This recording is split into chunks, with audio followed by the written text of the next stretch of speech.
Aujourd'hui, je voudrais partager le message sur 1 Thessaloniciens chapitre 5, verset 18. Je lis. Rendez grâce en toutes choses, car c'est à votre égard la volonté de Dieu en Jésus-Christ. Il y a quelque temps, j'ai reçu un appel du CAF m'informant qu'un contrôle pour les aides devait être effectué et on m'a demandé de me présenter le lundi matin. Les documents exigés étaient si nombreux que j'ai dû imprimer plus de 200 pages tard dans la nuit de dimanche. Le lundi matin, je me suis rendu au CAF avec tous les documents que j'avais préparés avec tant de peine. Mais à l'entrée, un agent m'a demandé si je n'avais pas reçu l'appel. Il m'a dit que le rendez-vous avait été annulé car la personne en charge avait eu un empêchement et que je devais avoir été prévenu. À ce moment-là, je me suis souvenu d'un appel d'un numéro inconnu reçu pendant le culte de dimanche, que je n'avais pas décroché, évidemment. C'était l'appel du responsable du CAF. Sur le chemin de retour, j'ai écouté le message vocal et il disait que le rendez-vous du lendemain était annulé. Je me suis dit que si j'avais écouté ce message plus tôt, je n'aurais pas eu besoin de me donner autant de mal la veille au soir, ni me rendre si tôt au CAF ce matin-là. Mais j'ai décidé d'être reconnaissant malgré tout. J'ai décidé de rendre grâce malgré tout.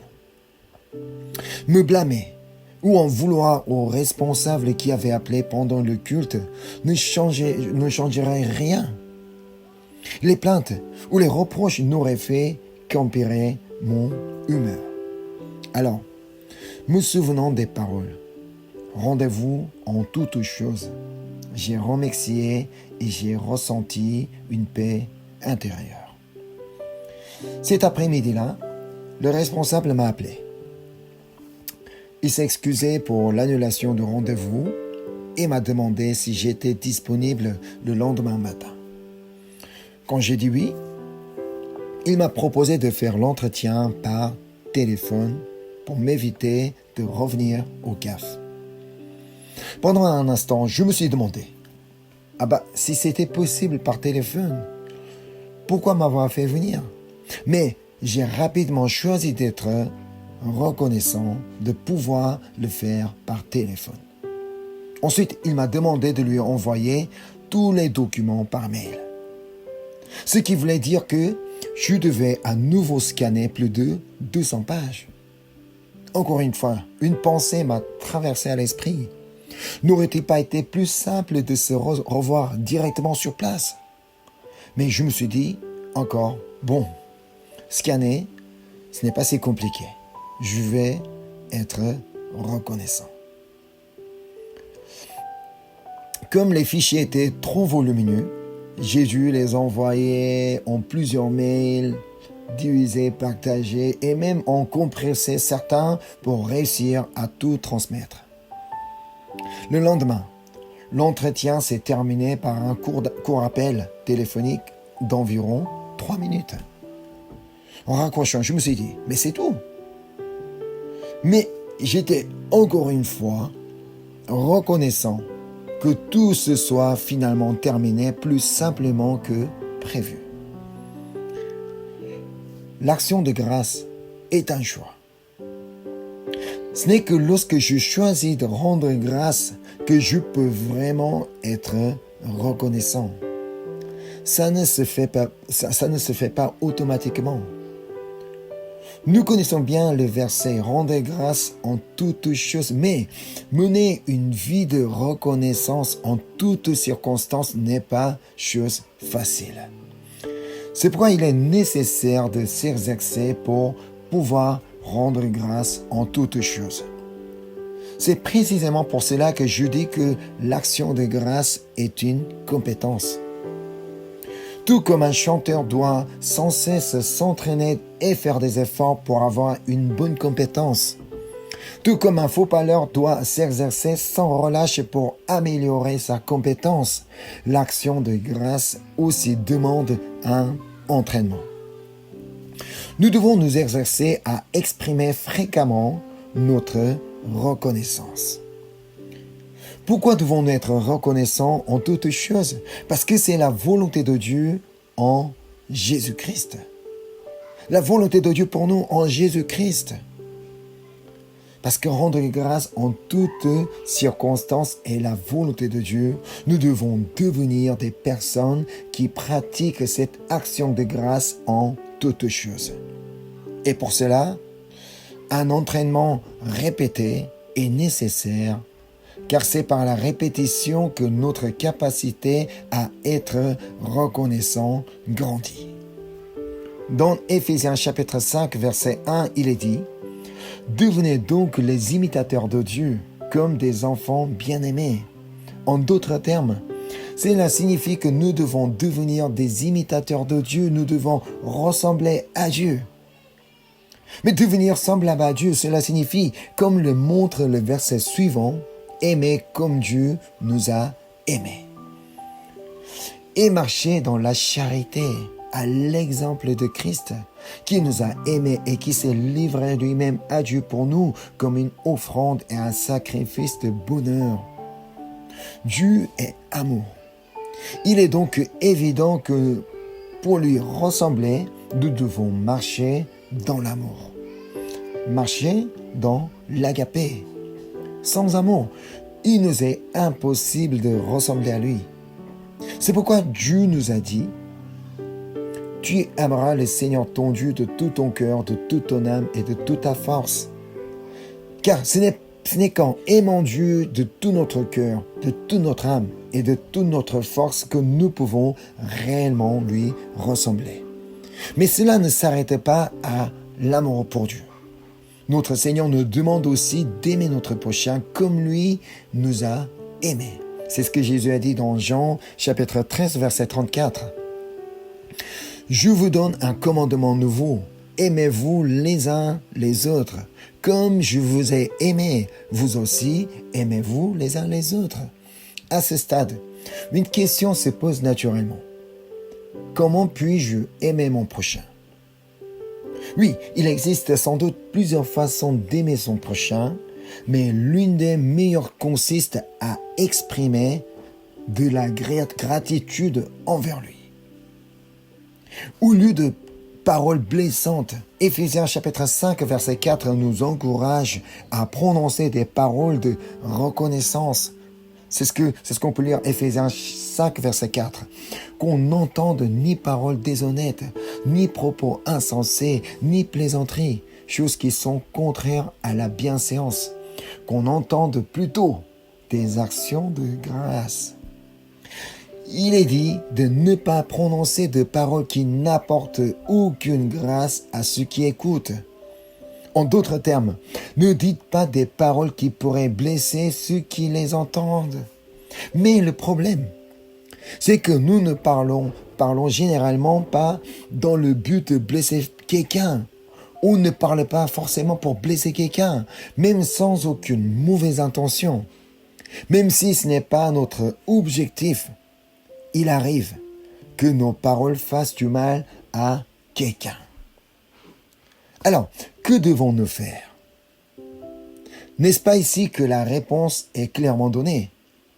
Qu'on entende plutôt des actions de grâce.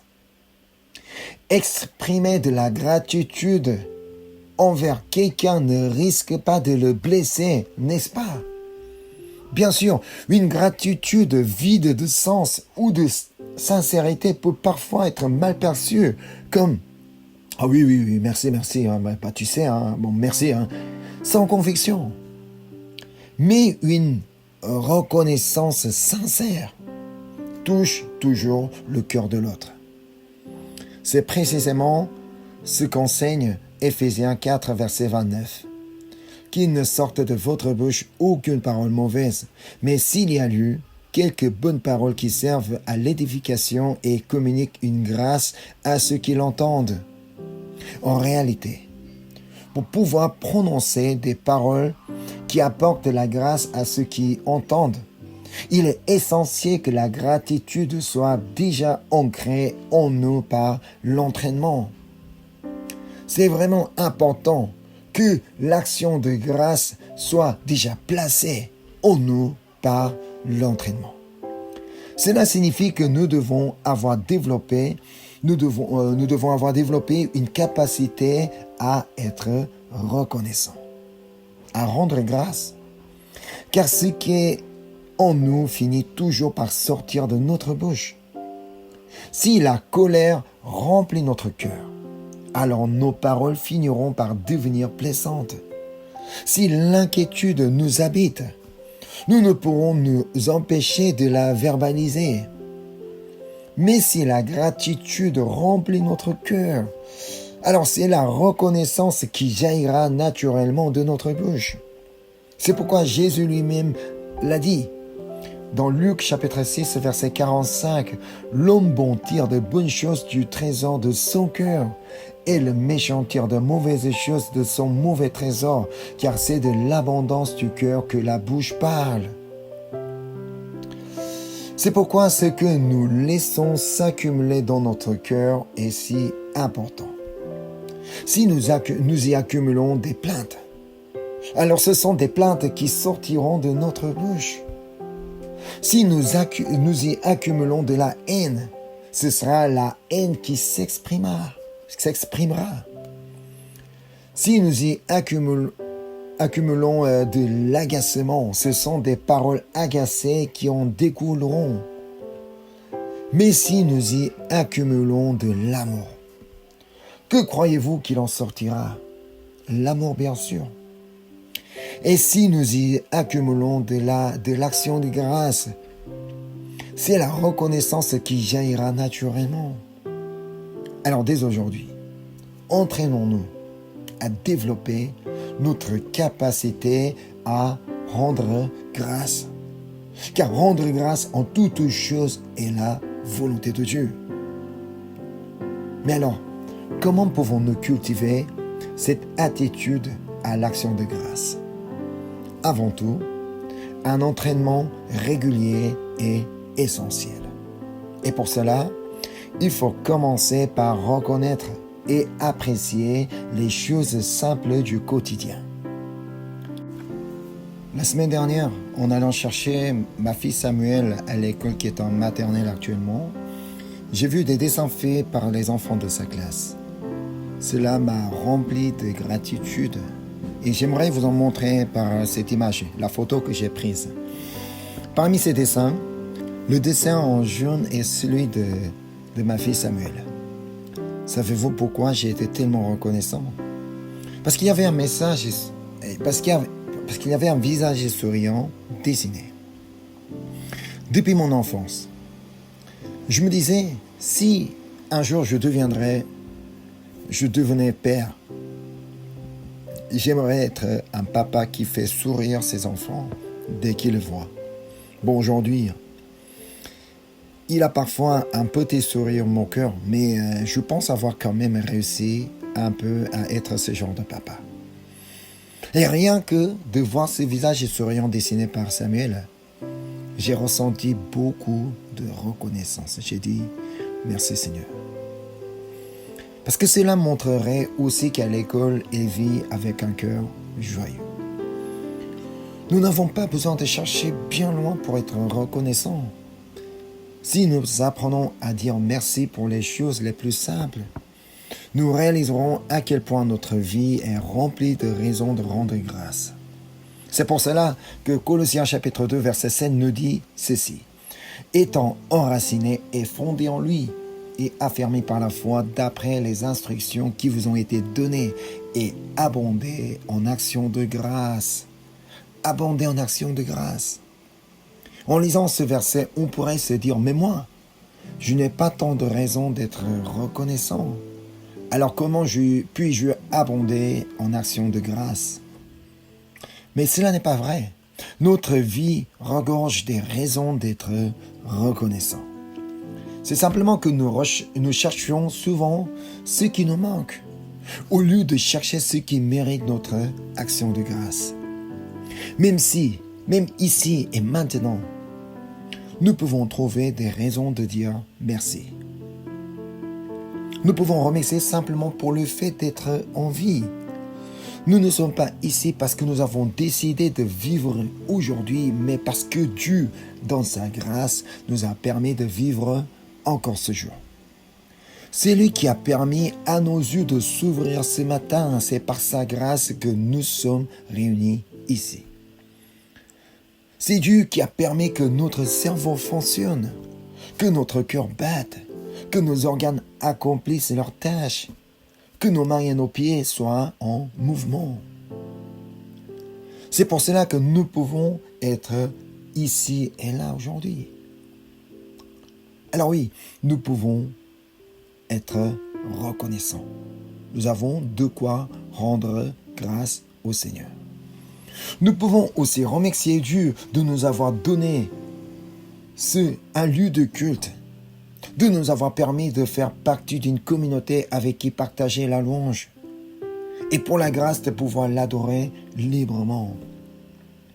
Même dans notre vie quotidienne, nous avons des raisons de dire merci. Nous pouvons remercier Dieu pour la maison où nous vivons, pour le travail que nous avons, pour l'école où nous pouvons étudier, pour les tâches et responsabilités qui nous sont confiées et pour la famille qui nous a donné. Peut-être avez-vous déjà entendu parler de Sébastien, le programme conférence intitulé 15 minutes pour changer le monde en Corée du Sud.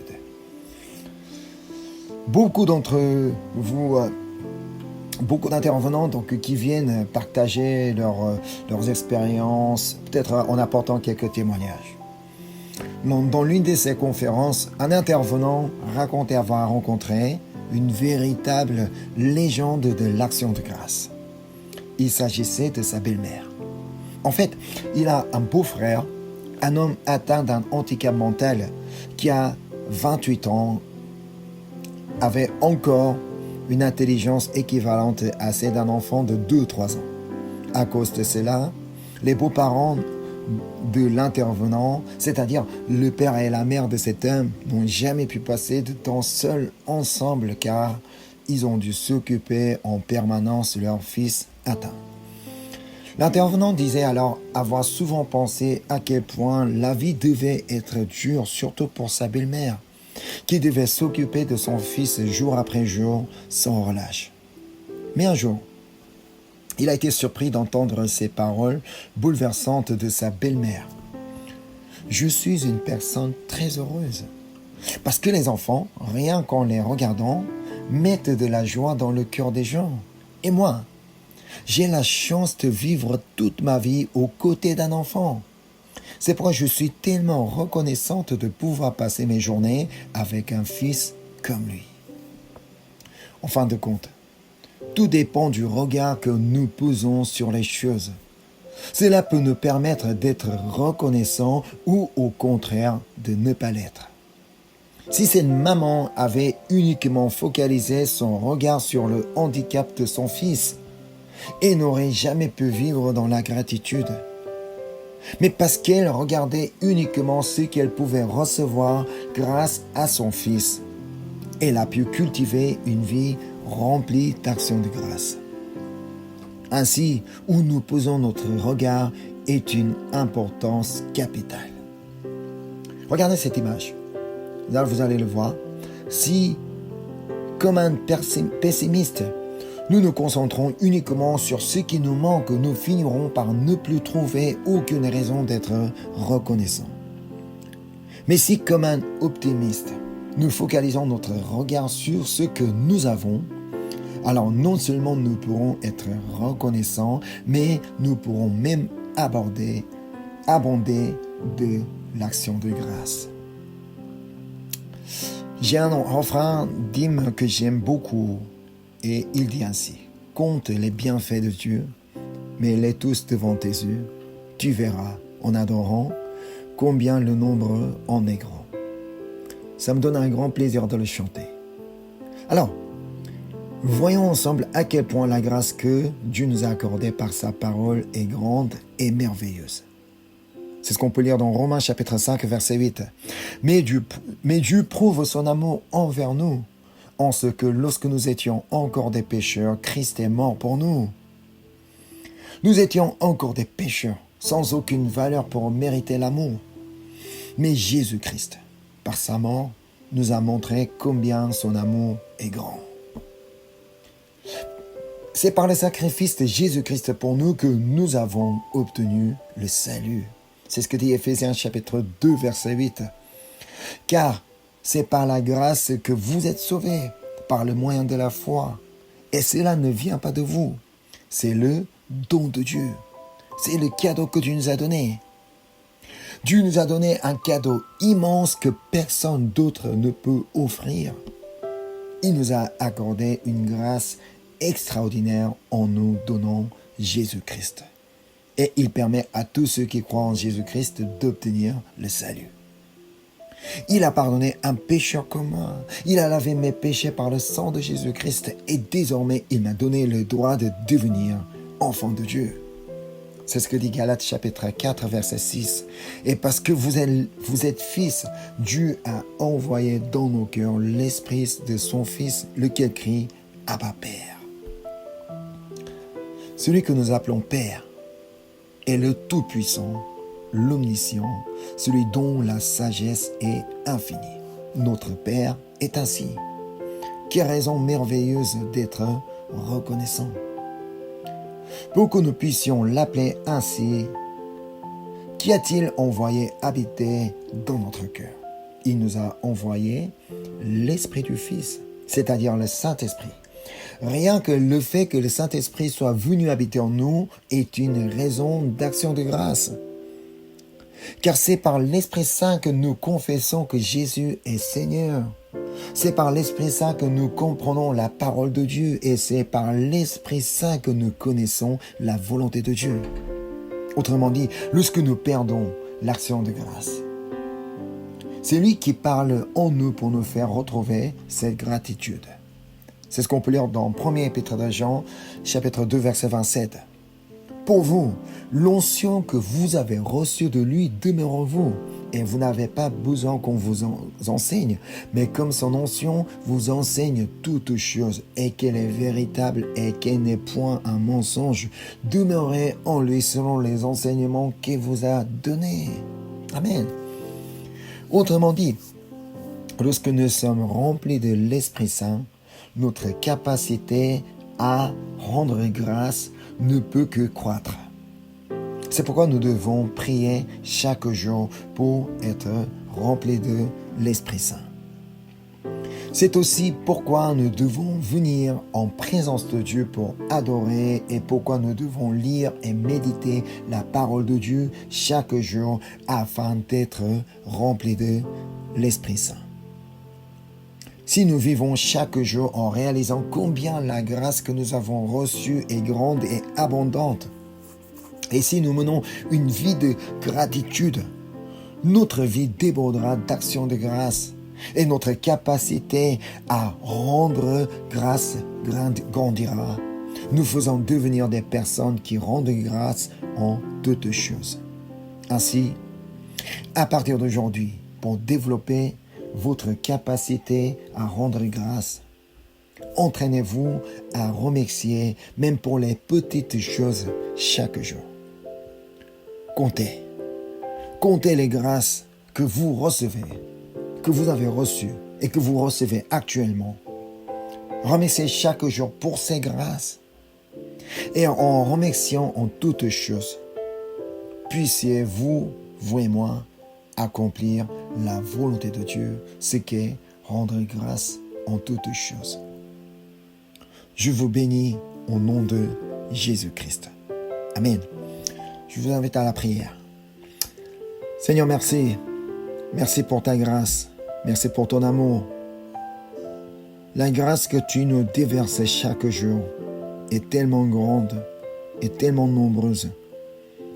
Mais malheureusement, nous en oublions très souvent. Et nous disons très souvent que nous n'avons aucune raison de rendre grâce. Mais en réalité, nous avons compris que nous avons vraiment beaucoup de raisons de te rendre grâce, Seigneur. parce que tu as fait de belles choses dans notre vie, parce que tu nous as accordé vraiment beaucoup de choses. Alors nous allons commencer à te rendre grâce pour de petites choses, pour les choses que nous connaissons généralement dans notre vie. Alors nous voulons vraiment accomplir ta volonté, ce qui est rendre grâce en toutes choses.